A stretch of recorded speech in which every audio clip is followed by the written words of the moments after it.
Last time पे हम लोग बात कर रहे थे ऑक्सीडाइजिंग एजेंट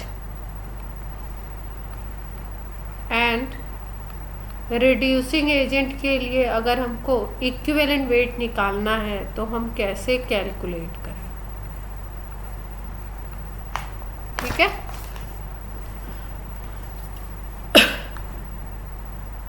तो अभी क्योंकि इसको मोल कॉन्सेप्ट में एसिड बेस और सबका डिटेल में बताएंगे, इसलिए इस चैप्टर में ऑक्सीडाइजिंग एजेंट और रिड्यूसिंग एजेंट तक ही इसको लिमिट करते हैं हम लोग। ऑक्सीडाइजिंग एजेंट की अगर बात करो, ओए की अगर बात करो, तो इसका खुद का होता है रिडक्शन। भाई जो स्पीसीज रिडक्शन करती है, जिसका रिडक्शन होता है, उसको हम बोलते हैं ऑक्सीडाइजिंग एजेंट या ऑक्सीडेंट बोलते हैं। और आपको मैंने बताया कि रिडक्शन का मतलब क्या होता है। रिडक्शन का मतलब होता है ऑक्सीडेशन नंबर का डिक्रीमेंट, डिक्रीज। तो इसका मतलब किसी भी ऑक्सीडेशन नंबर में डिक्रीज होगा। और कभी भी कोई स्पीसीज इलेक्ट्रॉन अगर गेन करती है, इलेक्ट्रॉन क्योंकि माइनस चार्ज होता है, नेगेटिव चार्ज होता है, तो किसी भी पॉजिटिव चीज़ में अगर आप इलेक्ट्रॉन ऐड करोगे, तो इलेक्ट्रॉन जब भी आप गेन करते हो तो उसका ऑक्सीडेशन नंबर डिक्रीज होता है। और अगर आप इलेक्ट्रॉन लॉस करते हो, जैसा कि रिड्यूसिंग एजेंट के बारे में हम बोलते हैं रिडक्टेंट, तो रिडक्टेंट का हमेशा होता है ऑक्सीडेशन। और ऑक्सीडेशन का मतलब होता है ऑक्सीडेशन नंबर इंक्रीज। किसी भी एलिमेंट का ऑक्सीडेशन नंबर अगर इंक्रीज कर रहा है, तो इंक्रीज कब होता है? इंक्रीज तब होता है जब वो स्पीसीज लॉस ऑफ इलेक्ट्रॉन करेगी। यहाँ तक की बात क्लियर है? तो इसका मतलब ऑक्सीडाइजिंग एजेंट के लिए हमें गेन ऑफ इलेक्ट्रॉन देखना है और रिड्यूसिंग एजेंट के लिए हमें देखना है लॉस ऑफ इलेक्ट्रॉन। अब ये जो इलेक्ट्रॉन है, ये किस नंबर, किस बेसिस पे देखेंगे और किस तरीके से हम लोग इसको कैलकुलेट करेंगे हम equivalent weight. Good afternoon. Late क्यों हो गए माँ? अच्छा, ओके।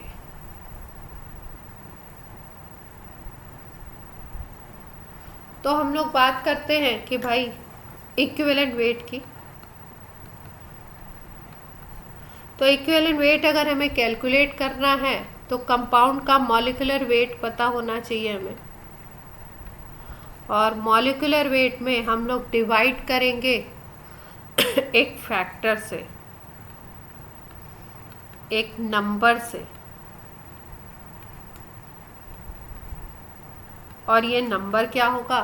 ये नंबर होगा आपका नंबर ऑफ इलेक्ट्रॉन्स लॉस और गेन बाय 1 मोल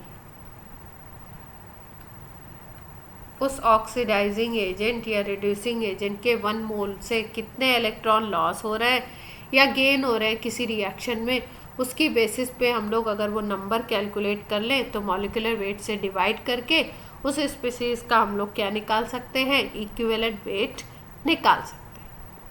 अब देखिए, अब कोई मान लो रिएक्शन आपको ऐसा दिया हुआ है जिस रिएक्शन में आपके उसके एटम्स ज़्यादा हैं, 1 एटम की बात नहीं हो रही है, ज़्यादा एटम की बात हो रही है, तो उसमें ये फॉर्मूला चेंज हो जाता है और वो ये फॉर्मूला बनता है equivalent weight is equal to molecular weight divided by decrease in oxidation number multiplied by number of atom undergo reduction। ये आपका है ऑक्सीडाइजिंग एजेंट के लिए। अगर रिड्यूसिंग एजेंट के लिए हमको लिखना है तो यही फॉर्मूला चेंज हो जाएगा, डिक्रीज की जगह इंक्रीज आ जाएगा, इंक्रीज इन ऑक्सीडेशन नंबर हो जाएगा, और नीचे की तरफ यहाँ पे number of atom undergo reduction.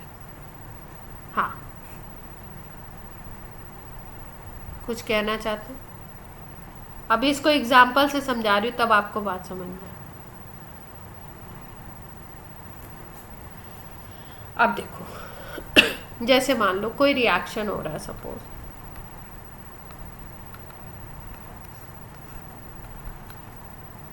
इस रिएक्शन में ऐसे लिखा हुआ है MnO4 minus 8H plus 5 electron gives Mn plus 2 plus 4H2O, ऐसे लिखा हुआ है रिएक्शन। ये आयनिक रिएक्शन है, आयंस के फॉर्म में लिखा हुआ है रिएक्शन।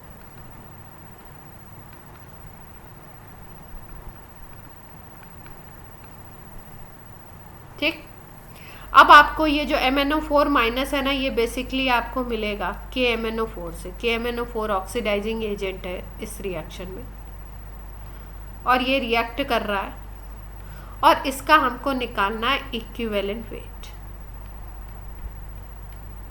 कैलकुलेट करना है। तो अब हम लोग क्या करते हैं, देखो देखना क्या क्या है, हमको देखना है कि ये जो MnO4 है ना, इस MnO4 में के ऑक्सीडेशन नंबर में कितना चेंज आ रहा है। अगर हम इसको भूल जाएं, इसको भूल जाएं, इसको भूल जाएं, इसको भूल जाएं, इन सबको अभी के लिए हम भूल जाएं, इसको और इसको याद रखें। तो इस रिएक्शन में अगर देखो तो MnO4 माइनस से क्या बन रहा है, Mn प्लस 2। इसका मतलब यहाँ पे मैंगनीज का ऑक्सीडेशन नंबर क्या है, 2 है। इस बात से सब लोग एग्री कर रहे हैं,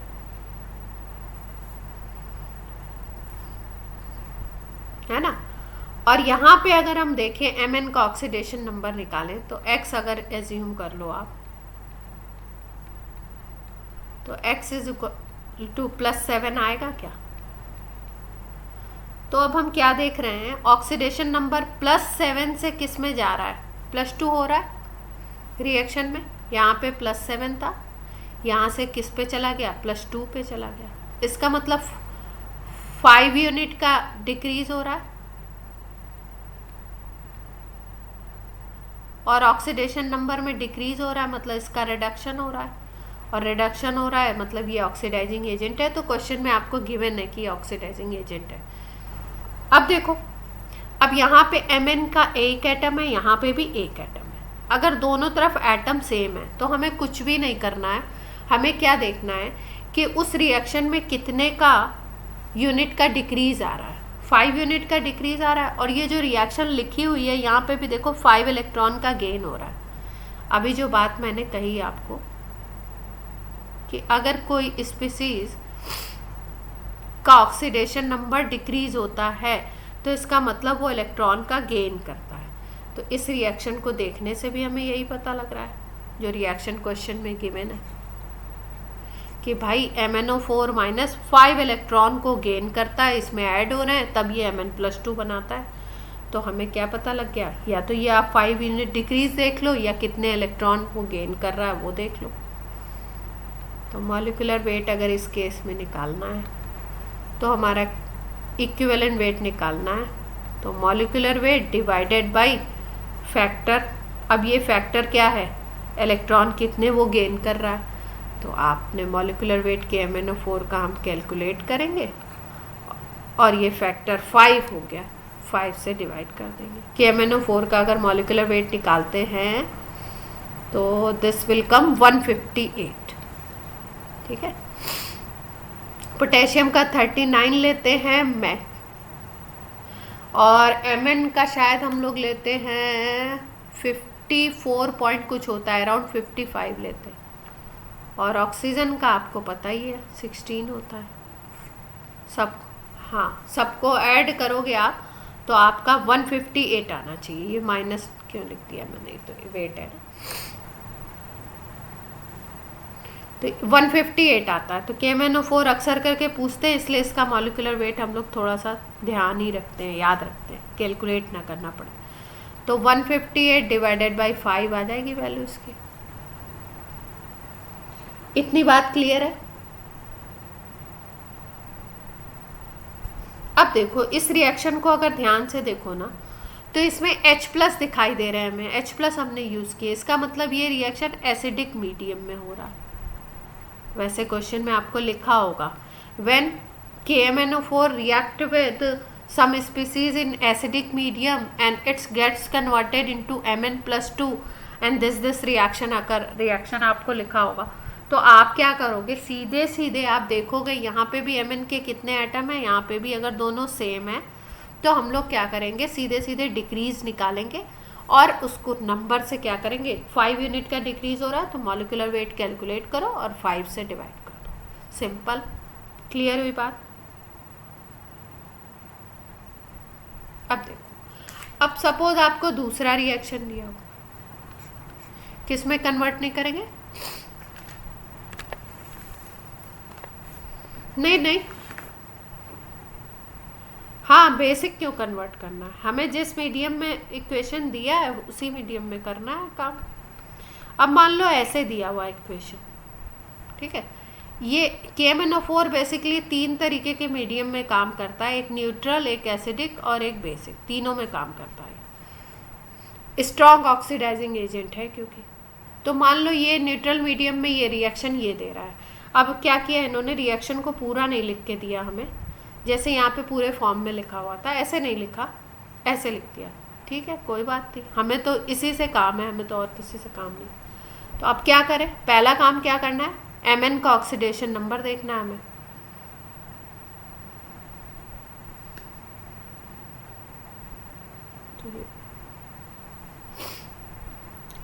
यहाँ पे तो 7 आ जाएगा, अभी पिछले केस में ही हमने निकाला था। यहाँ पे देखो चार्ज लिखे होते हैं ना, तो कभी भी ये ध्यान रखना कि ऑक्सीडेशन नंबर लिखने के लिए उस पर गोला कर दो, है ना, सर्कल बना दो, तो आप कभी भी कंफ्यूज नहीं होगे कि किसी स्पीसीज का आपने चार्ज लिखा है। और यहाँ पे अगर हम निकालेंगे तो क्या आ जाएगा अपना, ऑक्सीजन का -2 लेते हो तो +4।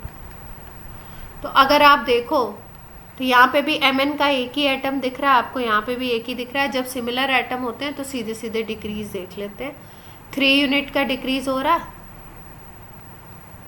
ये सबको समझ आ रही है बात। तो इक्विवेलेंट वेट के लिए सीधे सीधे क्या करना है, KMnO4 का मोलर मास निकाल लो, मॉलिक्यूलर वेट निकाल लो और डिवाइड कर दो किससे, 3 से, आंसर आ जाएगा। क्लियर। अब जैसे ये आपका ना, अगर इसको हम एसिडिक की बात की थी हमने तो 5 से डिवाइड किया था, न्यूट्रल की बात की तो 3 से डिवाइड किया। जब ये बेसिक में रिएक्ट करता है ना, तो बेसिक में देखो सिचुएशन कुछ ऐसी बनती है। यहाँ पे अगर हम देखें तो यहाँ पे अभी ऑक्सीडेशन नंबर हमने निकाला था +7। जब तुम यहाँ पे ऑक्सीडेशन नंबर निकालोगे दूसरे वाले में, इसमें, तो इसमें आएगी आपकी, यहाँ पे आ जाएगी 6 +6, ठीक है। तो अब अगर देखो आप तो चेंज कितने का आ रहा है, 7 से 6 ही तो हो रहा है, 1 यूनिट का ही तो चेंज आ रहा है।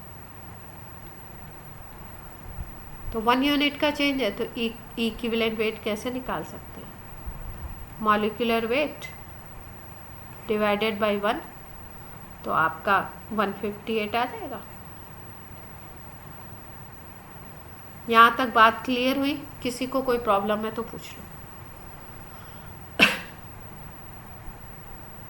अब देखो, अब एक दूसरा केस देखते हैं। हम बार बार क्यों बात कर रहे हैं कि हम लोग एटम को देखेंगे कितने एटम हैं। जैसे मान लो ये दिया हुआ है K2Cr2O7, इसको हम बोलते हैं पोटेशियम डाइक्रोमेट। ये रिएक्ट कर रहा है और ये रिएक्ट करने के बाद ये बना रहा है, क्रोमियम +3 बना रहा है, ठीक है। तो हमें क्या देखना होता है, हमें देखना होता है कि रिएक्टेंट में क्रोमियम कितने हैं, इसको ऑब्जर्व करो आप। तो रिएक्टेंट में हम देख पा रहे हैं कि इसका जो वन ये मॉलिक्यूल आपको दिख रहा है, इसमें 2 क्रोमियम दिखाई दे रहे हैं, देख पा रहे हैं। अब रिएक्टेंट में अगर 2 क्रोमियम दिख रहे हैं, जैसा कि पिछले केस में KMnO4 में या MnO4 माइनस में केवल Mn एक था, तो यहाँ पे भी हमने एक ही Mn को देखा। अगर आपके रिएक्टेंट में यहाँ पे क्रोमियम 2 दिखते हैं एक मॉलिक्यूल में, तब हमें क्या करना पड़ता है, तब हमें 2 के हिसाब से सोचना पड़ता है। तो कैसे सोचते हैं, देखो भाई, निकालते हैं पहले तो ऑक्सीडेशन नंबर, फिर वो चेंज हम लोग देखेंगे। हाँ, इसका निकालते हैं तो पोटेशियम का 1 लेना है हमें, क्रोमियम का 2x मान लो, ये हो गया आपका। साथ साथ में मैं इसलिए निकाल के दिखा रही हूँ ताकि अगर किसी को निकालना नहीं आता हो तो वो आराम से साथ में सीख जाएगा। तो 2x निकालोगे आप तो 12 आ जाएगा, तो x इज इक्वल टू +6। तो यहाँ पे एक क्रोमियम का, ये पूरे दोनों क्रोमियम का नहीं है, ये एक क्रोमियम का है, +6। अब यहाँ पे देखो, अगर इस आगे वाले नंबर को छोड़ दो आप, तो 1 क्रोमियम का +3 चार्ज है, तो इसका मतलब ऑक्सीडेशन नंबर कितना है, +3 है। इतनी बात क्लियर होती है।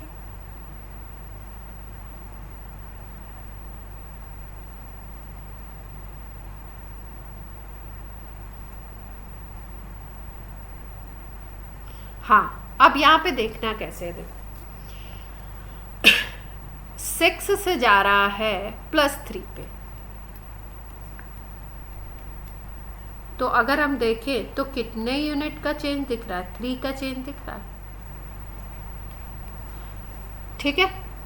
लेकिन करना क्या है, क्योंकि यहाँ पे जो आपका रिएक्टेंट था उसमें क्रोमियम के 2 थे, तो हमें 2 के हिसाब से देखना पड़ेगा। तो अगर आप 2 क्रोमियम लेते हो लेफ्ट में, तो 2 क्रोमियम अगर लेफ्ट में लोगे तो +12 हो जाएगा 2 क्रोमियम का, यस और नो। और अगर आप लेफ्ट में 2 क्रोमियम ले रहे हो तो राइट में भी आपको 2 क्रोमियम का देखना पड़ेगा। तो 1 क्रोमियम के लिए +3 था, तो 2 के लिए +6 आ जाएगा। अब अगर चेंज देखो तो अब चेंज कितने का बनता है, 6 का बनेगा, 12 - 6, 6 यूनिट का डिक्रीज हो रहा। तो इसका मतलब ऐसे केसेस में अगर हमें इक्विवेलेंट वेट निकालना है तो मॉलिक्यूलर वेट डिवाइडेड बाय हमें क्या करना पड़ेगा, 6। इसमें जो भी इसका मॉलिक्यूलर वेट हो वो हम लोग, जैसा कि मेरे पास जो बुक है उसमें 294.21 दिया हुआ है, ऐसे आ जाएगा। क्लियर हुई बात।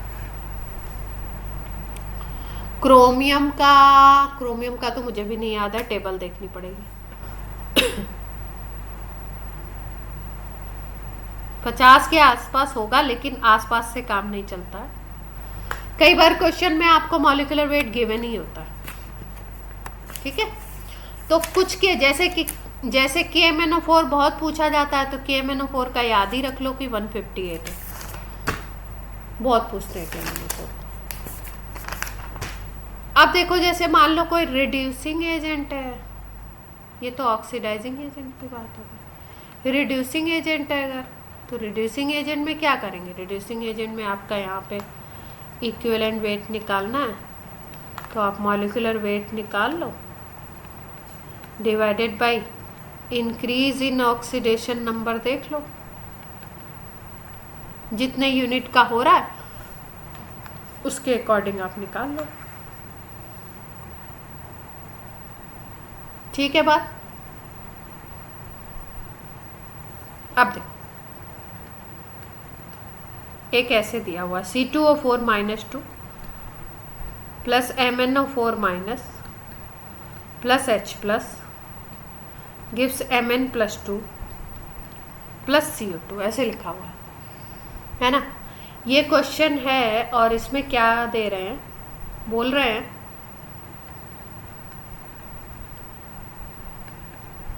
रिडक्टेंट कौन है, पहले तो इसको पहचानना है। Options are given to you, C2O4 - 2, MnO4 - H plus none of these. तो H+, अच्छा देखो रिडक्टेंट क्या होगा, जिसका खुद का ऑक्सीडेशन होगा, इतनी बात तो सबको पता है। रिडक्टेंट हम उसी को बोलते हैं।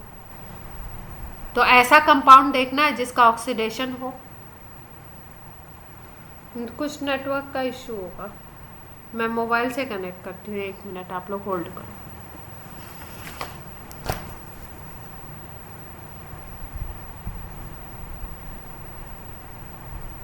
अच्छा भाई, और लोग बता दो कि ऐसा तो नहीं है कि किसी एक के नेटवर्क में कोई इशू। हेमांग लिख रहा है नेटवर्क प्रॉब्लम है। अभी किसने बोला था? हेमांग ने बोला था। चिरायु, अच्छा एक बार, हाँ तो हो सकता है आपका कौन सा नेटवर्क का वो है, जो भी है।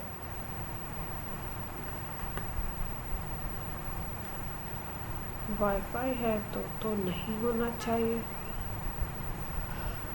अब देखो हमें यहाँ इस क्वेश्चन में पूछा गया रिडक्टेंट कौन सा है, और हम लोग इक्विवेलेंट वेट भी निकालेंगे, दोनों काम करेंगे। पूछा तो गया रिडक्टेंट, तो रिडक्टेंट का मतलब वैसी स्पीसीज, वो चीज़ को देखना है जिसका खुद का क्या हो जाए, ऑक्सीडेशन हो जाए। ऑक्सीडेशन का मतलब होता है कि ऑक्सीडेशन नंबर इंक्रीज हो जाए। तो सीधे सीधे निकाल लेते हैं ऑक्सीडेशन नंबर, ठीक है। अब देखो क्या क्या है हमारे पास, ये है, ये है, ये है। तो अगर इसको देखो तो ये MnO4 माइनस से Mn+2 बना रहा है, और ये C2O4 माइनस से CO2 बना रहा है। कौन किस में कन्वर्ट हो रहा है ये देखना पड़ता है।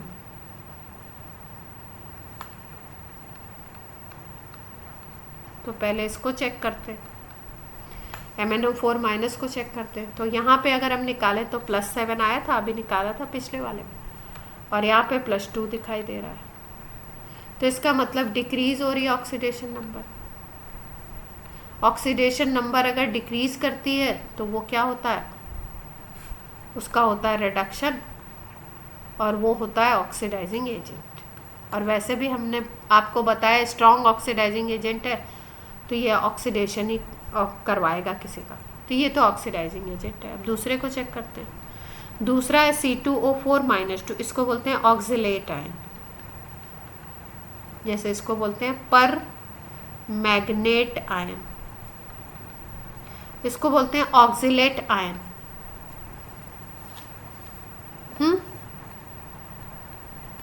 ये CO2 में कन्वर्ट हो रहा है, देख पा रहे हो। तो अगर आप देखो यहाँ पे कार्बन का ऑक्सीडेशन नंबर हम निकालें तो 2x, अच्छा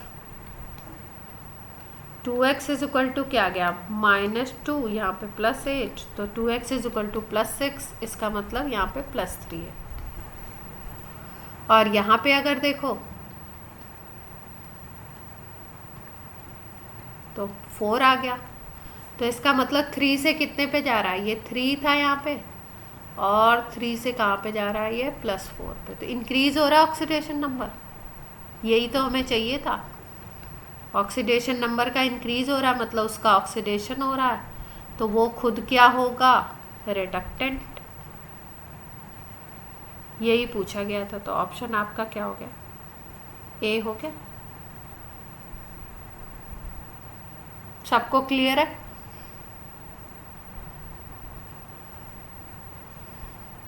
ठीक है। अब इसमें MnO4 माइनस का इक्विवेलेंट वेट निकालना हो, या C2O4-2 का, ये बेसिकली ऑक्सैलिक एसिड से आएगा।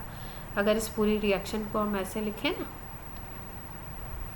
तो ऐसे लिख सकते हैं। अगर इसको मॉलिक्यूलर फॉर्म में रिएक्शन को लिखें तो ऐसे लिख सकते हो, H2C2O4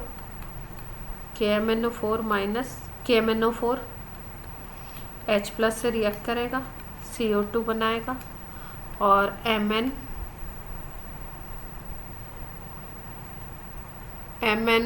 बनाएगा आपका, Mn किस में गया है, +2 में जा रहा है ना, तो ये बनाएगा अपना, अगर यहाँ पे SO4 लेते हैं एसिड में तो MnSO4 बनाएगा। ये H+ भी ऐसे तो रहेगा नहीं, H2SO4 यूज़ करेंगे। ठीक है, ये मैंने आपको पूरा रिएक्शन ऐसे लिख के दिखाया कि क्या क्या किससे किससे बन रहा है। ये H2C2O4 से CO2 बन रहा है, KMnO4 से MnSO4 बनेगा और K2SO4 भी बनेगा।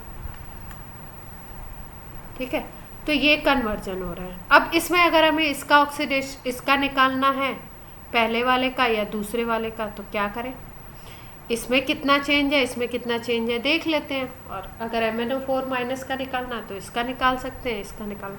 अब यहाँ पे देखो, यहाँ पे वही सेम केस है, Mn एक है और यहाँ पे Mn एक है, तो सीधे सीधे आपको क्या देखना है,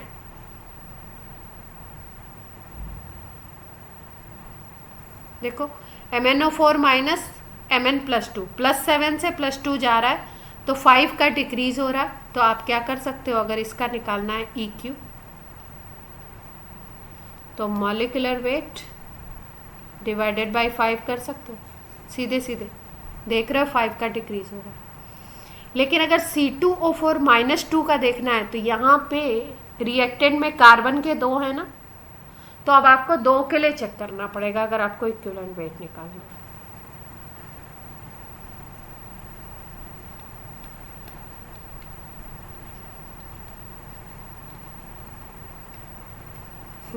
कैलकुलेशन ऑफ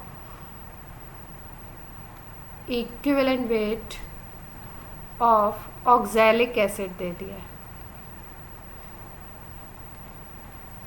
ये ऑक्सैलिक एसिड से मिलेगा, तो ये कन्वर्ट हो रहा है CO2 में।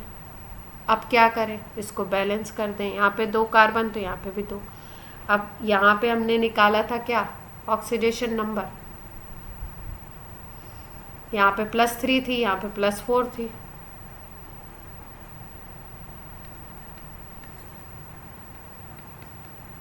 लेकिन ये एक एटम के लिए थी,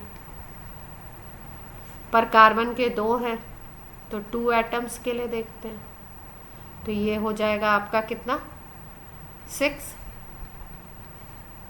और ये कितना हो जाएगा 2 एटम्स के लिए, डबल कर देंगे सीधे सीधे 8। अब चेंज कितने का आ गया, 2 यूनिट का चेंज आ गया। अब इसका इक्विवेलेंट वेट निकालना है तो मॉलिक्यूलर वेट कैलकुलेट करके 2 से डिवाइड करना। क्लियर है बात। अब ये ऑक्सीडाइजिंग एजेंट था तो ये रिड्यूसिंग एजेंट हो गया, तो इस रिड्यूसिंग एजेंट का हम लोगों ने क्या निकाल लिया, इक्विवेलेंट वेट। बात समझ में आ गई। अब देखो, अब एक और चीज करते हैं हम लोग, ये तो ऑक्सीडाइजिंग रिड्यूसिंग था। इसमें हमको देखती हूँ एक एग्जांपल और करा देती हूँ, फिर एक नया टाइप करते हैं।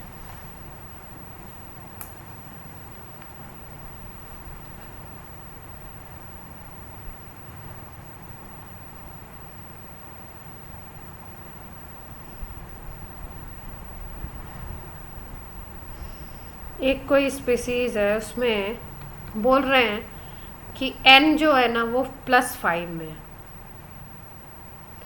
और ये कन्वर्ट हो जाता है N2 में।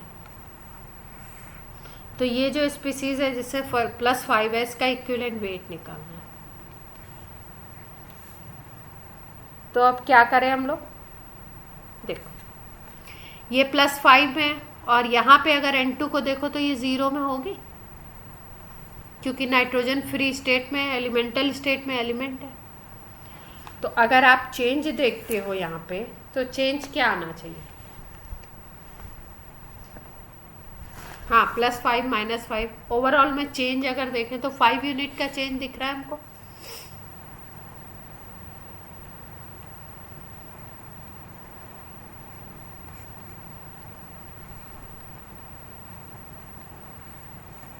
ठीक है, तो इक्विवेलेंट वेट क्या होगा, ये जो स्पीसीज है इसका मॉलिक्यूलर वेट अगर हमें बता दिया जाए तो हम 5 से डिवाइड करके इक्विवेलेंट वेट निकाल लेंगे।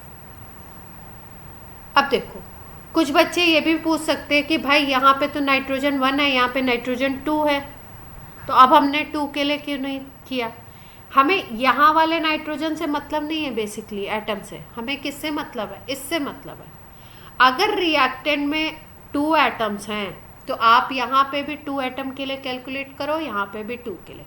अगर रिएक्टेंट में 1 एटम है तो 1 के लिए कैलकुलेट करना होगा। अगर रिएक्टेंट में यहाँ पे 10 एटम है, सपोज ये ऐसे होता, सपोज ऐसे, ठीक है, तो अब हमको 10 एटम के लिए चेंज देखना पड़ता। 1 एटम का +5 है तो 10 एटम का क्या हो जाता, 50 हो जाता। और यहाँ पे अगर आप नाइट्रोजन के एक एटम का देखो 0 है, अगर तो 10 एटम भी लोगे तो ही 0 ही आने वाला है, तो चेंज 50 यूनिट का लेते हैं हम लोग। तो इसका मतलब क्या है कि रिएक्टेंट में कितने एटम है उसको ऑब्जर्व करना है, उसके अकॉर्डिंग प्रोडक्ट को भी कैलकुलेट करना है, और फिर उस नंबर से हमको डिवाइड करना है किसमें, मॉलिक्यूलर वेट में। क्लियर है बात? इधर वाले नंबर से कंफ्यूज नहीं होना है, हमें इधर के नंबर पे ध्यान देना है।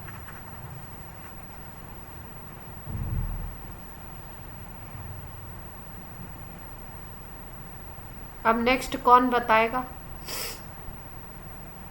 एक एग्जाम्पल मैं देती हूँ, आप बताना।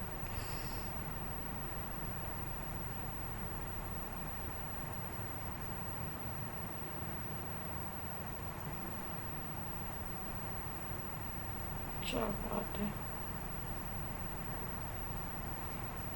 देखो कोई रिएक्शन दे रहे हैं,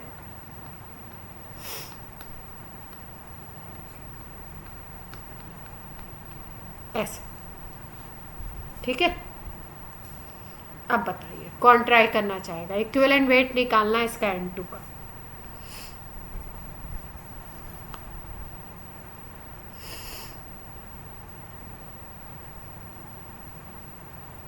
कैलकुलेट करके नहीं बताना है, प्रोसेस आप बताइए, मैं करूंगी कैलकुलेट।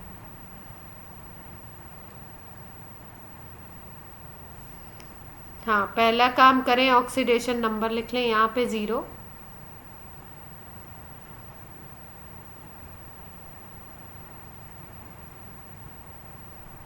दूसरे साइड में लिखा हुआ है, यहाँ पे 0 है, और दूसरे साइड में -3 लिखा हुआ है ना। तो 0 से कहाँ पे जा रहे हैं, -3 पे। अब क्या करें? हाँ, रिएक्टेंट में क्योंकि 2 एटम्स हैं तो 2 एटम के लिए देखना पड़ेगा, तो 1 एटम के लिए 0 है तो 2 एटम के लिए भी क्या हो जाएगा, 0 ही होगा। अब इधर 2 एटम के लिए देखो, ये 1 एटम के लिए था, जो ऊपर चार्ज लिखा हुआ होता है वो 1 एटम के लिए, तो 1 एटम के लिए -3 है तो 2 एटम के लिए क्या हो जाएगा, -6 हो जाएगा। तो अगर आप चेंज देखोगे तो 6 यूनिट का चेंज हुआ।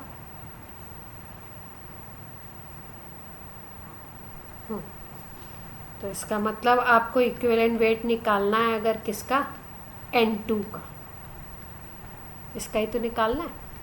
तो मॉलिक्यूलर वेट ले लो, डिवाइडेड बाय 6 कर दो। इसका मॉलिक्यूलर वेट 14 + 14 28 आएगा, 14/3 आ जाएगा। क्लियर है? किसी को कोई दिक्कत हो तो पूछ लो।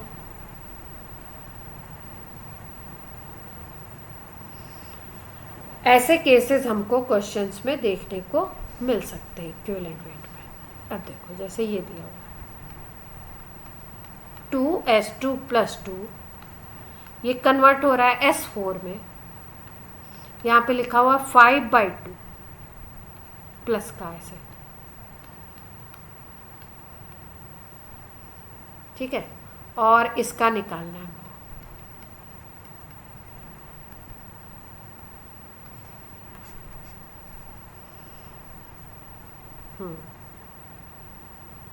अब की बार कोई और ट्राई करेगा?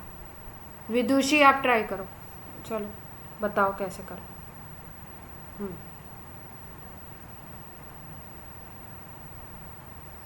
सबसे पहला काम देखो क्या करना है, चार्ज पे नज़र रखनी है आपको, चार्ज कितना है। यहाँ +2 देख पा रहे हो, यहाँ पे कितना है, 5/2। तो इसको हम ऐसे भी लिख सकते हैं क्या, 2.5 लिख ले 5/2 को, पॉजिटिव लिखा हुआ है पॉजिटिव लिख देते हैं। अब बताओ चेंज कितने का दिख रहा है हमको? 2 से 2.5 हो रहा है।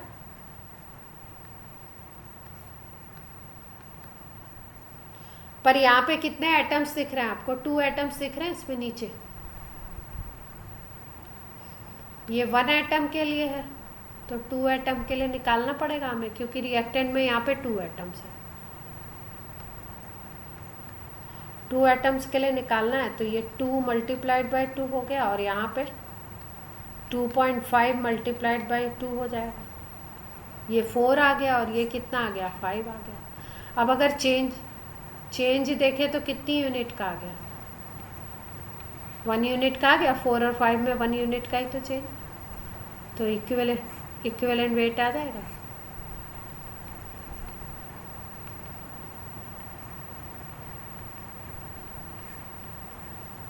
हाँ,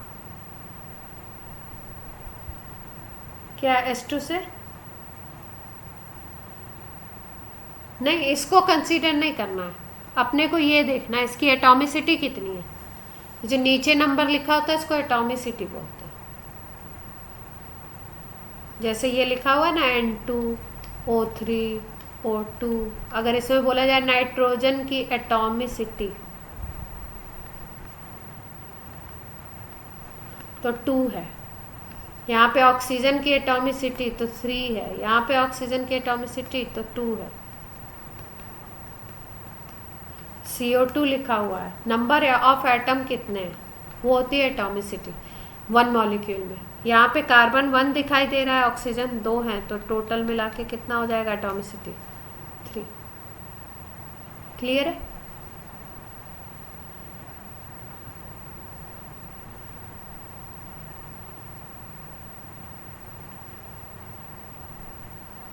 अब ये हमने करा इक्विवेलेंट वेट का क्वेश्चन।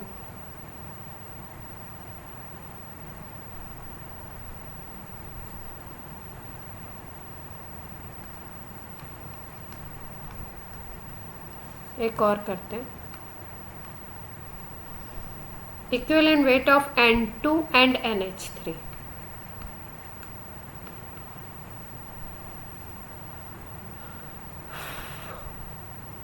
Are respectively. ऑप्शंस देखो क्या क्या दिए।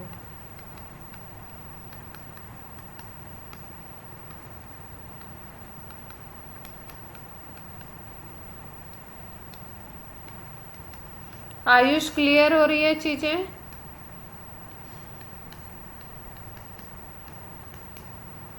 आयुष क्लास में है?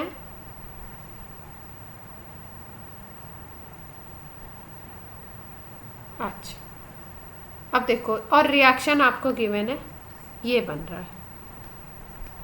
अब इसमें दोनों का आपको इक्विवेलेंट वेट निकालना है, ठीक है? तो N2 का अगर निकालो तो N2 का देखो क्या आता है। यहाँ पे ये 0 है और यहाँ पे आप देखोगे तो ये -3 में जा रहा है, पर यहाँ पे एटॉमिसिटी 2 है तो 0 मल्टीप्लाइड बाई 2, यहाँ पे -3 मल्टीप्लाइड बाई 2, तो यहाँ पे आ गया 0, यहाँ पे आ गया -6। तो चेंज कितने का दिख रहा है हमें? 6 का दिख रहा है। तो क्या आना चाहिए? नाइट्रोजन के लिए अगर निकालना है तो नाइट्रोजन का molecular weight divided bye 6। Nitrogen का मॉलिक्यूलर वेट 14 + 14 28, 6 से डिवाइड कर दो, तो क्या आना चाहिए अपना आंसर? ये 4.67 नाइट्रोजन का आ गया। अब 2 ऑप्शन दिखाई दे रहे हैं आपको 4.67 वाले, अगर एक होता तो अपनी बात बन जाती। तो इसका मतलब ये वाला ऑप्शन और ये वाला ऑप्शन तो गलत है ना? अब इसको देखते हैं, अमोनिया का हम लोग कैसे निकाल सकते हैं। अगर अमोनिया की बात करो,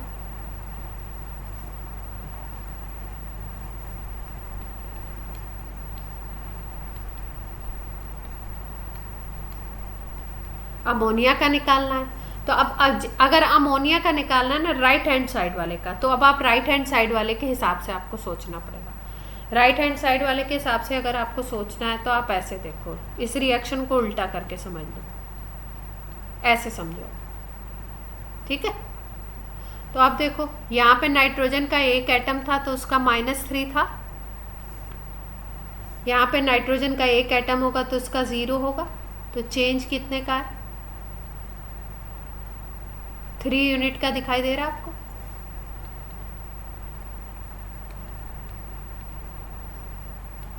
थ्री यूनिट का चेंज दिख रहा है। अब यहाँ पे क्योंकि अमोनिया का निकालना था इसलिए हमको प्रोडक्ट के हिसाब से सोचना पड़ा। तो अब प्रोडक्ट की एटॉमिसिटी को देखना पड़ेगा। प्रोडक्ट में नाइट्रोजन 1 है तो 1 एटम के लिए ही कैलकुलेट करेंगे। तो अब equivalent weight molecular weight divided bye 3 आ जाएगा। इसका मॉलिक्यूलर वेट 17 आता है। बात क्लियर है?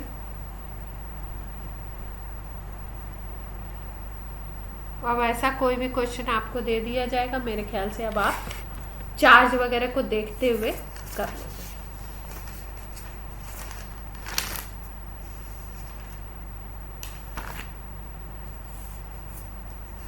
अच्छा, अब एक और जो टाइप हमने पढ़ा था लास्ट टर्न पे, डिसप्रपोर्शनेशन पढ़ा था ना रिएक्शन।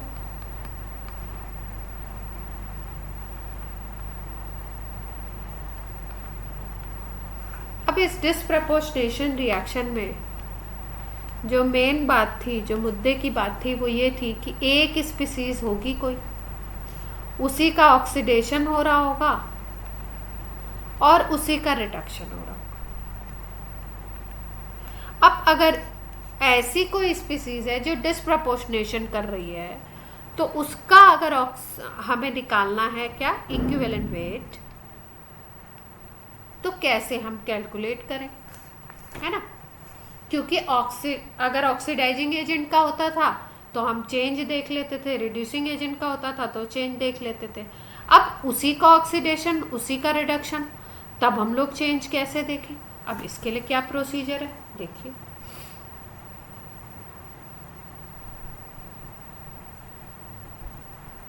इसमें हम लोग देखते हैं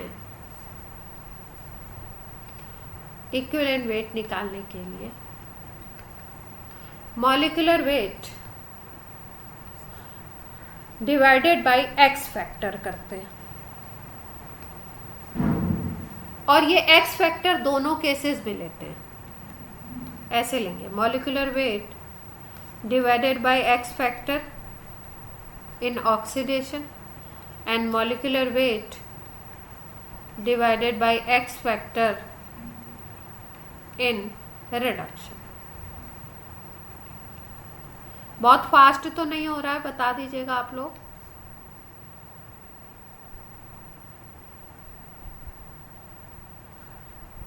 अब इस बात को हम लोग एक एग्जाम्पल लेकर के समझेंगे, तब ज़्यादा समझ में आएगी कि बात बोली क्या जा रही है।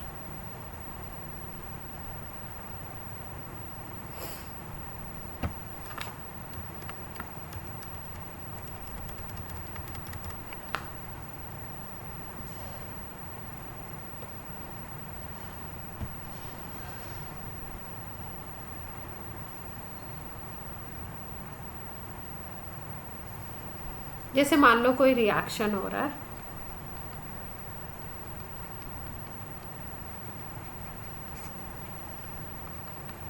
Cl2 gives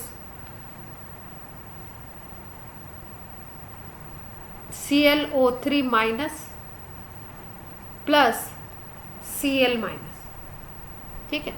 ऐसे जा रहा है, क्लोरीन कन्वर्ट हो रहा है आपका दो तरीके की स्पीसीज में। तो पहले ऑक्सीडेशन नंबर देखते हैं, तभी पता लगेगा डिसप्रपोर्शनेशन है या नहीं। यहाँ पे देखो, यहाँ पे 0 ऑक्सीडेशन नंबर होगा क्योंकि क्लोरीन एलिमेंटल स्टेट में। यहाँ पे जब हम क्लोरीन का कैलकुलेट करेंगे तो वो आ जाएगा +5। तो इसका मतलब इसमें तो +5 है, और यहाँ पे Cl माइनस दिख रहा है आपको तो -1 सीधे सीधे। एक यूनिट चार्ज जो होता है सिंगल एटम पे, जो चार्ज है वही होता है। Oxidation number. तो इतना पता लग गया, यहाँ 0 था, यहाँ +5 हो गया, यहाँ पे -1 हो गया। अब क्लोरीन का ही +5 में जा रहा है क्लोरीन, और क्लोरीन ही -1 में जा रहा है, मतलब यहाँ पे ऑक्सीडेशन हो रहा है और यहाँ पे रिडक्शन हो रहा है, क्योंकि एक बार ऑक्सीडेशन नंबर बढ़ रही है, 0 से 5 हो रही है, और एक बार ऑक्सीडेशन नंबर 0 से -1 हो रही है। ठीक है, अब क्या करना है, जो काम हम लोग करते थे उसमें अलग अलग लेकर के उसको हमको कंबाइन करके करना है। एक बार एक के लिए निकालेंगे, एक बार दूसरे के लिए, और दोनों को ऐड अप कर देंगे। कैसे, देखो, एक बार Cl2 से ClO3 माइनस लिख लो, और एक बार Cl2 से Cl माइनस लिख लो। ये दोनों चीज़ें बन रही हैं Cl2 से ही, तो दोनों को अलग अलग करके लिख लो। यहाँ पे 0, यहाँ पे +5, यहाँ पे 0, यहाँ पे -1। इतनी पिक्चर क्लियर है सबको? अब मैंने आपको क्या बताया था कि हमें क्या देखना पड़ेगा, कितने फैक्ट के लिए देखना पड़ेगा। यहाँ पे अगर Cl2 है, 2 एटम्स दिखाई दे रहे, तो आपको 2 एटम्स के लिए देखना पड़ेगा। तो 2 एटम्स के लिए अगर आप निकालोगे तो 0 × 2, ये 0 ही रहेगा। यहाँ पे निकालोगे 2 एटम्स के लिए तो क्या आ जाएगा, +5 × 2 करना पड़ेगा, +10 आ जाएगा। तो यहाँ पे ये जो चेंज वाला फैक्टर है वो 10 आ गया। अब यहाँ पे देख लो यही चीज़, 2 एटम्स के लिए यहाँ पे भी 0 होगा, 1 के लिए 0 है भाई, तो 2 के लिए भी 0 ही होना है। यहाँ पे देखो, एक एटम के लिए आपका क्या था, -1, तो 2 एटम के लिए क्या आएगा, 2 × -2। तो अगर चेंज देखो तो यहाँ पे भी चेंज कितने यूनिट का है, 2 का ही। यहाँ पे 10, यहाँ पे 10 का है, यहाँ पे 2 यूनिट का चेंज दिख रहा है हमको भाई। 0 से -2 भी चेंज देखना है हमें, प्लस माइनस से मतलब नहीं है।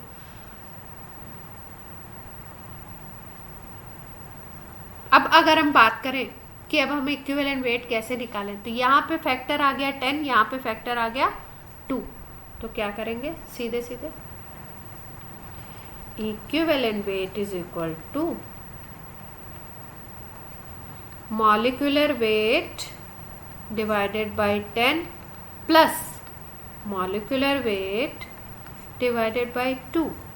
इसका मतलब डिस्प्रपोर्शनेशन रिएक्शन में दोनों को अलग अलग करके देख लेते हैं, और जितने यूनिट का चेंज एक से आता है और जितने यूनिट का चेंज दूसरे से आता है, मॉलिक्यूलर वेट से दोनों को डिवाइड करके ऐड अप कर देना है।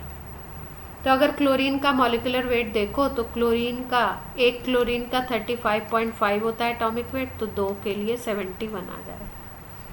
तो 71/10 और यहाँ पे आ जाएगा 71/2, ये आ जाएगा 7.1 और ये आ जाएगा 35.5। कैलकुलेट कर लेंगे, 42.6 आंसर आ जाएगा। क्लियर है बात? तो डिस्प्रपोर्शनेशन में क्या हुआ था, एक ही चीज का ऑक्सीडेशन और उसी का रिडक्शन हो रहा था। तो अब हमने क्या किया, दोनों को अलग अलग निकाल लिया, और अलग अलग निकालने के बाद मॉलिक्यूलर वेट से डिवाइड कर दिया उन फैक्टर्स को, और दोनों को ऐड अप कर दिया। क्लियर?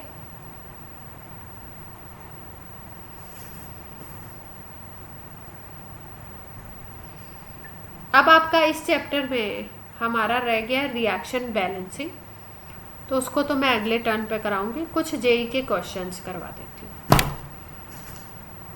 ये चैप्टर बड़ा ही छोटू चैप्टर है।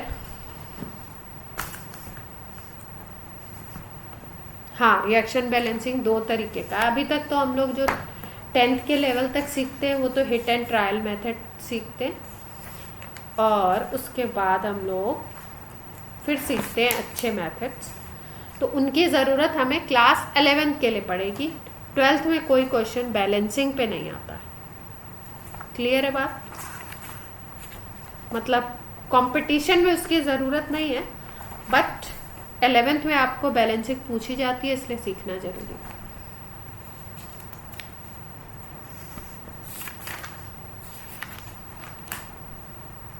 हाँ, नोट नोट्स बनाओ एकदम मजे से।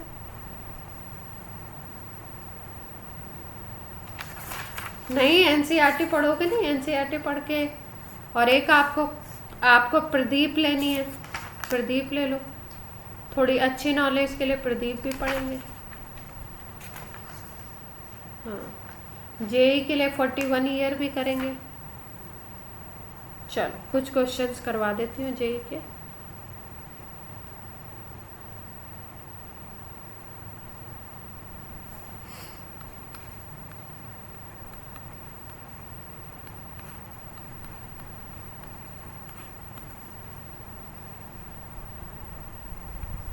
क्वेश्चन है आपका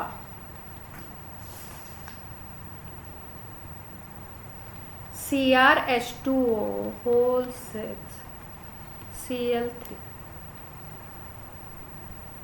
CrC6S6 whole twice K2CrCn whole twice O2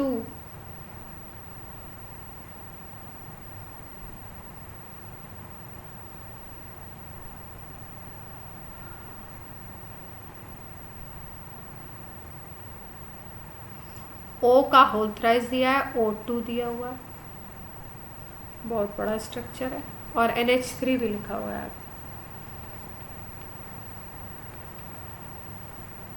और आपका इसमें पूछ रहे हैं क्या, oxidation number of chromium, options are given to you +3 +4 +6, मतलब तीनों कंपाउंड्स में क्रोमियम के ऑक्सीडेशन नंबर कैलकुलेट करने, +3 +2 एंड +4, और सी ऑप्शन है +3 0 एंड +6, और डी ऑप्शन है अपना +3 0 एंड +4।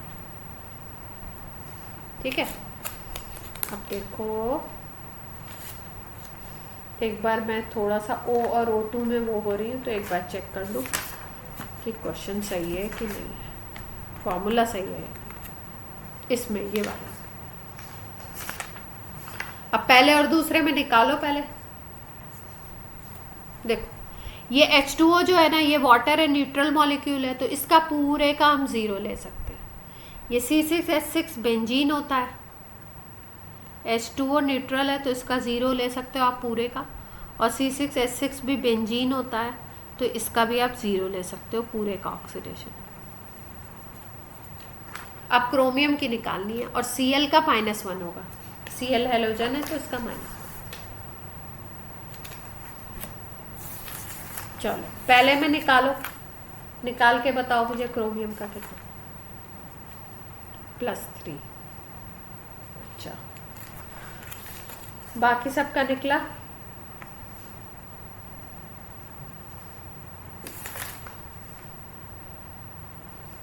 और सेकंड का क्या आ रहा है, सेकंड का आ रहा है आपका 0।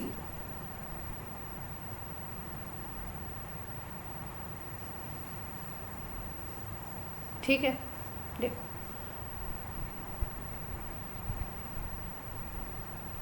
Cn का -2, देखो पहले वाले का निकाल के बताती हूँ, फिर थर्ड का थोड़ा सा बड़ा है तो थर्ड का बाद में देखते हैं हम। पहले क्रोमियम, ये Cl3 है, क्रोमियम का X मान लो, वाटर का आपको 0 रखना है, क्लोरीन का मैंने बताया हेलोजन है तो इसका -1 लेते हैं, तो ये आ गया आपका, ये 0 हो गया, और ये -3 इधर जाएगा तो +3, तो पहला तो +3 है। ठीक है, तो पहला ऑप्शन सब +3 दिया हुआ है। अब दूसरे में निकालते हैं, दूसरे में दिया CrC6S6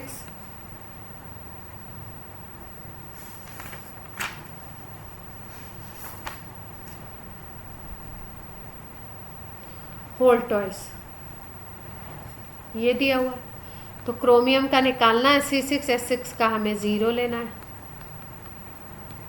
तो 0 आ जाएगा। तो इसका मतलब अगर हम देखें तो अपना ऑप्शन ये और ये तो नहीं है, क्योंकि सेकंड वाले का 0 आना चाहिए, ये और ये है। तो अब सी या डी में से कोई हो सकता है। अब सी, और अब इसका निकालना पड़ेगा हमें। अब इसका निकालने के लिए देखो क्या करना।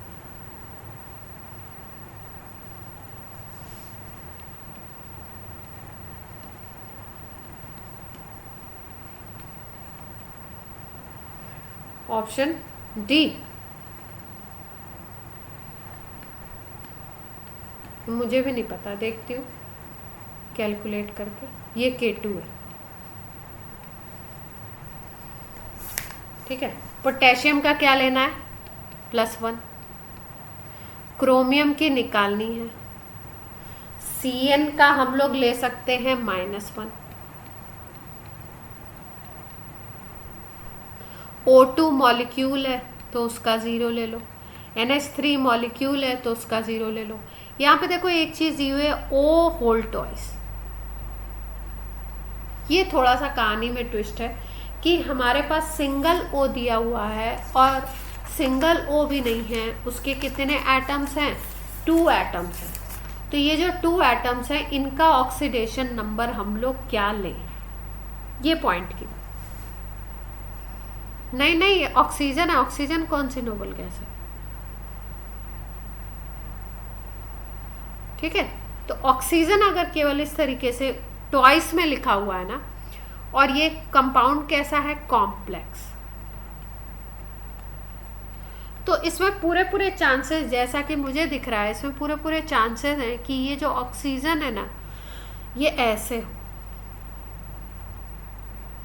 परऑक्साइड लिंकेज में हो। ये कॉम्प्लेक्स कंपाउंड है। ये वाली जो ऑक्सीजन है ये परऑक्साइड लिंकेज में हो, O सिंगल बॉन्ड O में हो। और अगर ये कहीं पे तो सिंगल बॉन्ड O में हो गई तो यहाँ पे हमको क्या लेना पड़ेगा? इसको -1 2 ऑक्सीजन है तो -2 लेना पड़ेगा। क्लियर है इतनी बात? ठीक है, लेकिन क्योंकि हमको इसका बॉन्डिंग पता नहीं है तो अभी हम क्या करते हैं, इसको अभी हम इसको -2 लेके ही कैलकुलेट करते हैं और देखते हैं क्या आता है, क्योंकि हमको तो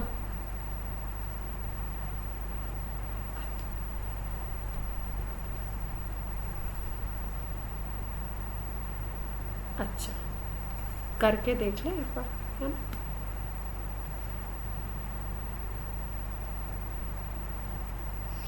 ये 2 हो गया, इसको निकालना है। इसका Cn का -1 लेना है तो ये -2 आ जाएगा। ऑक्सीजन का हम बोल रहे हैं अगर -2 लेते हैं तो -4 हो जाएगा। इसका 0 लेना है, इसका अमोनिया का 0 लेना है, दैट इज इक्वल टू 0। तो ये क्या आ गया? x इज इक्वल टू +4 उधर चला गया, +2 उधर चला गया और -2 इधर आ गया, तो कितना आ गया? +4। ठीक है, और अगर आप -1 लोगे तो क्या आएगा?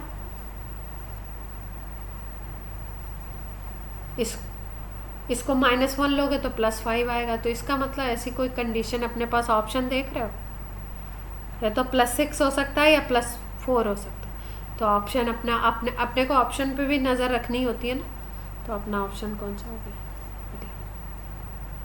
क्लियर है बात?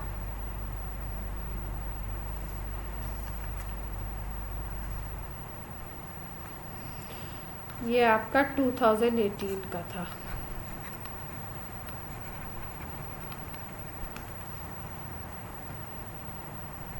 ये मेंस का था।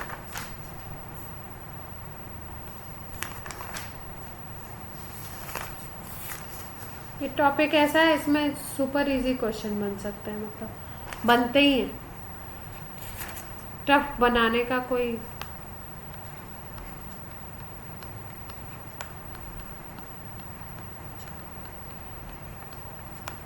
तीन कंपाउंड दिए हुए पोटेशियम के,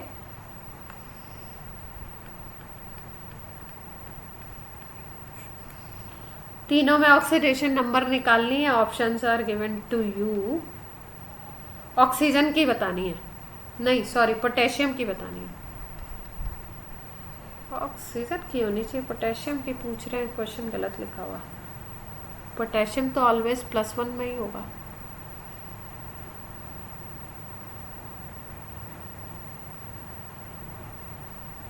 खतरनाक क्वेश्चन बना दिया।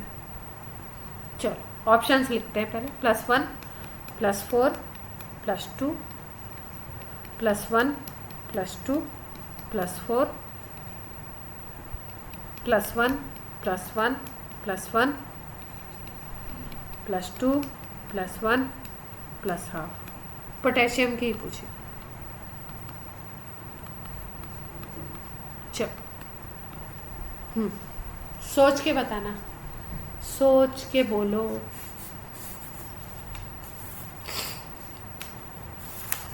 +1, +1, +1। यस, देखो इसीलिए तो मैंने क्वेश्चन पढ़ते ही क्या बोला था, पोटेशियम की नहीं पूछ रहे होंगे, ऑक्सीजन की पूछ रहे होंगे। क्यों? क्योंकि पोटेशियम कौन से ग्रुप में आता है? फर्स्ट ग्रुप का कंपाउंड है, और फर्स्ट ग्रुप वालों के लिए मैंने क्या बताया, ऑलवेज +1। कंपाउंड कोई भी हो, ऑक्सीडेशन नंबर इनका क्या होगा, +1। तो इसमें भी +1 होगा, इसमें भी +1 होगा, इसमें भी +1 होगा। इसी क्वेश्चन में अगर ट्विस्ट ला देते, ऑक्सीजन का पूछ लेते, तो अलग हो जाती कहानी। अगर ऑक्सीजन का बना देते तो ऑप्शन चेंज हो जाते। कैसे? K2O में निकालना है ऑक्सीजन का, तो पोटेशियम का 2 लोगे तुम, क्योंकि एक पोटेशियम का +1 लेते हो, और ऑक्सीजन का निकालना है तो -2 आ गया।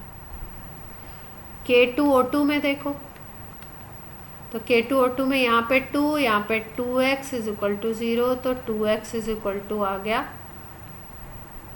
-1, x = और KO2 में देख लो, KO2 में 2 + 2x = 0, तो 2x = -4 आ जाएगा ना, नहीं -2, तो x = -1। यहाँ पे कुछ गड़बड़ हुआ है क्या? 2, यस, वही मैं कह रही हूँ कुछ, ठीक है। तो अगर ऑक्सीजन की पूछते तो ऑप्शंस क्या बनते, ऑक्सीजन का पूछ लेते तो ऑप्शंस आते -2, -1, -1/2। देख ऐसे भी ऑप्शंस कुछ दे रखे हैं, लेकिन ये ऑक्सीजन का है, और क्वेश्चन में पूछा गया पोटेशियम, तो आंख बंद करके पोटेशियम को +1 होना है। सेकेंड ग्रुप का कोई एलिमेंट है तो आंख बंद करके क्या होना है, +2 होना है। फ्लोरीन अगर है तो आंख बंद करके -1 होना है। ये 3 का फिक्स है। बात क्लियर हो गई?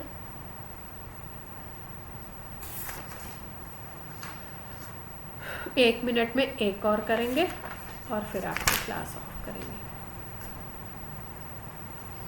मेंस में 20 में आया हुआ, 20 के किसी पेपर में आया।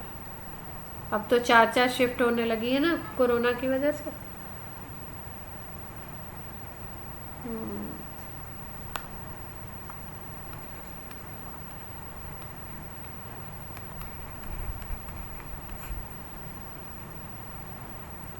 Decreasing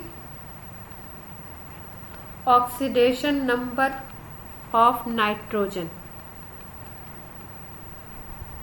options are given to you. Nitrogen के ऑक्सीडेशन नंबर को चेक करना है, कौन सा ऐसा ऑप्शन है जिसमें नाइट्रोजन की डिक्रीजिंग लिखी हुई है। ऑप्शंस हैं HNO3, NO, NH4Cl, N2।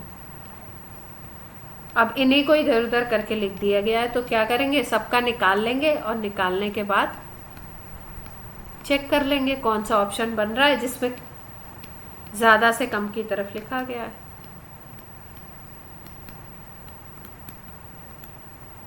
N2 का 0 होगा ना, बाकी तो निकालना पड़ेगा आपको, बाकी में तो निकाल लें, सब में ऑप्शन बन जाएगा अपने पास। HNO3 में निकालते हैं। हाइड्रोजन का 1 ले लो, नाइट्रोजन का निकालना है, ऑक्सीजन का -2, तो कितना आ गया +5, तो इसका तो +5 आ गया, लिख देते हैं ऊपर। अब NO का निकालो, NO का X का निकालना है, ऑप्शन डी। अच्छा चेक कर लेते हैं, ये +2 आ गया। NH4Cl में देख लेते हैं, X मान लो, और हाइड्रोजन का +1, Cl का -1,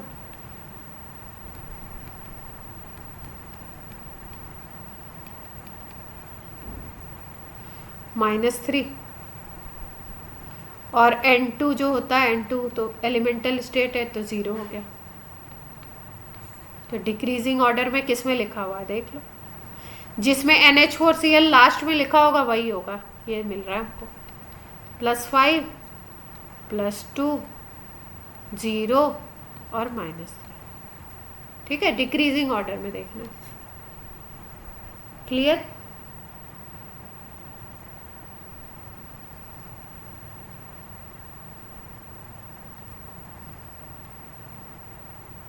चलो बच्चों।